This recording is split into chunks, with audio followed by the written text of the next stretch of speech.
বাবা হত্যা করেছে, তাই না? কি বলেন? আরেক রাবিয়া বছরে তসলিমা নাসরিন, সে বলে বিশ্বের মুসলমান গাজার জন্য দোয়া করলো, তাদের আল্লাহ নাউজুবিল্লাহ তাদের দোয়া কবুল করলো না।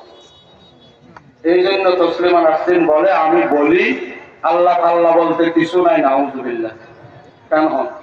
আচ্ছা, আমি যে স্পিকারে কথা বলতেছি, স্পিকার আটাকে এমনি হয়েছে না আবিষ্কারক আছে? কথা বলতে হবে। এই সেন্টেল এমনি হয়েছে না আবিষ্কারক আছে?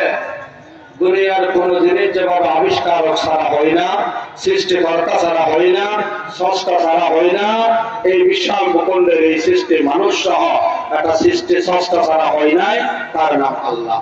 প্রশ্ন জাগে, তসলিমা নাসরিনও প্রশ্ন করে, কোটি কোটি মুসলমান দোয়া করে, কোন কাজ হলো না কেন? তাহলে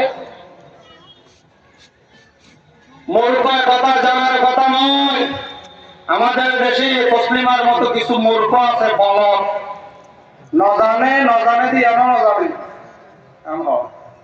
নজানে নজাদি আনো, নবুঝে নবুঝে দিয়ে আনো।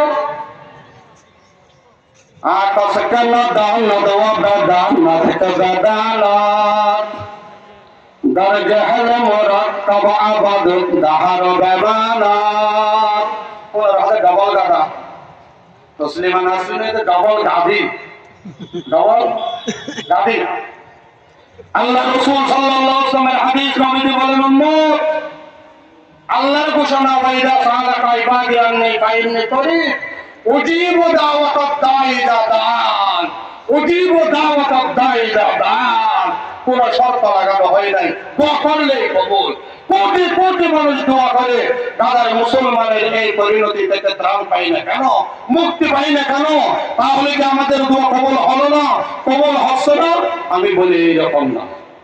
নবীজি বলেন, দোয়াকারী যখন দোয়া করে, তিনটা জিনিসের কোন একটা আল্লাহ তাকে দেয়।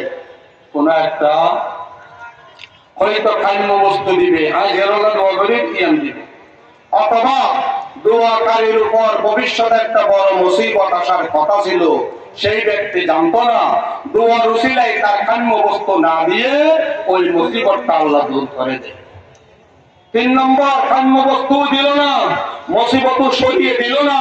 পয়গম্বর বলে, দোয়াকারীর জন্য দোয়ার বদলা স্পেশাল বিনিময় বদলা সওয়াব আল্লাহ তার আমলনামায় লিখে রেখে দেয়।